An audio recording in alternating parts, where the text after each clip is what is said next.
Assalamualaikum warahmatullahi wabarakatuh. Kami dari kelompok 7 akan menjelaskan terkait etika uji praklinik. Berikut kasus yang ada. Anda bekerja di sebuah perusahaan farmasi yang sedang mengembangkan obat baru untuk hipertensi.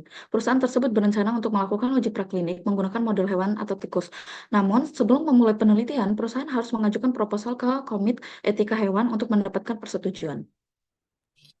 Pertanyaan pertama, apa prinsip-prinsip etika yang harus diterapkan dalam putusan uji praklinik? Yang pertama ada pengurangan, reduction, menggunakan jumlah hewan uji yang sekecil mungkin tanpa mengorbankan validitas hasil. Yang kedua, penggantian replacement menggunakan metode alternatif seperti model in vitro jika memungkinkan untuk mengganti hewan penggunaan hewan. Yang ketiga, peningkatan refinement, memodifikasi prosedur untuk mengurangi rasa sakit dan stres pada hewan serta meningkatkan kesejahteraan mereka. Yang keempat ada kesejahteraan hewan, memastikan lingkungan yang baik, perawatan yang memadai, dan pengawasan kesehatan hewan. Yang kelima ada tujuan yang jelas. Penelitian harus memiliki tujuan ilmiah yang jelas dan bermanfaat yang dapat dibenarkan secara etis. Yang keenam ada persetujuan etis. Mendapatkan persetujuan dari komite etika yang berwenang sebelum melaksanakan penelitian. Next. Yang kedua ada apa saja pedoman regulasi yang harus diikuti selama ujian praklinik ini. Yang pertama ada Good Laboratory Practice atau GLP, menjamin kualitas dan integritas data uji dengan mengikuti standar prosedur yang ketat. Yang kedua pedoman dari organisasi internasional seperti OECD atau Organization for Economic Cooperation and Development yang mengatur uji toksisitas dan keamanan. Yang ketiga, regulasi nasional mematuhi peraturan yang ditetapkan oleh otoritas kesehatan dan keselamatan hewan di negara masing-masing seperti Badan POM di Indonesia. Lalu selanjutnya ada etika penelitian, memastikan perlakuan etis terhadap hewan uji termasuk prinsip 3R, replacement, reduction, refinement, untuk meminimalkan penggunaan hewan dan penderitaan. Selanjutnya, persetujuan komite etik, mendapatkan persetujuan dari komite etik penelitian sebelum memulai studi.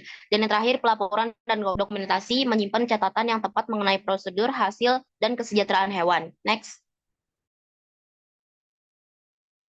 Yang selanjutnya, apa saja persiapan yang perlu dilakukan sebelum mengajukan proposal ke Komite Etika? Yang pertama itu tinjauan literatur untuk penelitian mendalam tentang topik yang akan diuji. Lalu ada desain penelitian untuk perencanaan penelitian yang jelas, termasuk tujuan, metode, analisis, statistik yang digunakan.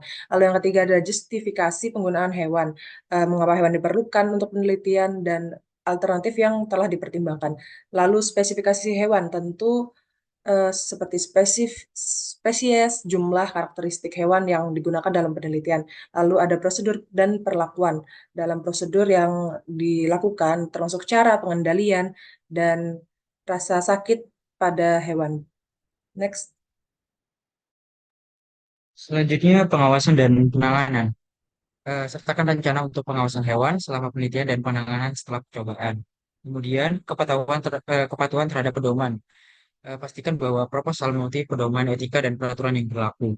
Kemudian, penyusunan dokumen, siapkan dokumen lengkap termasuk formulir pengajuan, lampiran, dan bukti dukungan dari pihak terkait. Kemudian, dampak dan manfaat, rincikan dampak positif yang diharapkan dari penelitian serta kontribusinya terhadap ilmu pengetahuan atau kesehatan. Yang terakhir, persiapan untuk pertanyaan. Siapkan jawaban untuk kemungkinan pertanyaan atau kekhawatiran yang mungkin diajukan oleh komite. Baik, sekian dari penjelasan dari kelompok kami. Wassalamualaikum warahmatullahi wabarakatuh.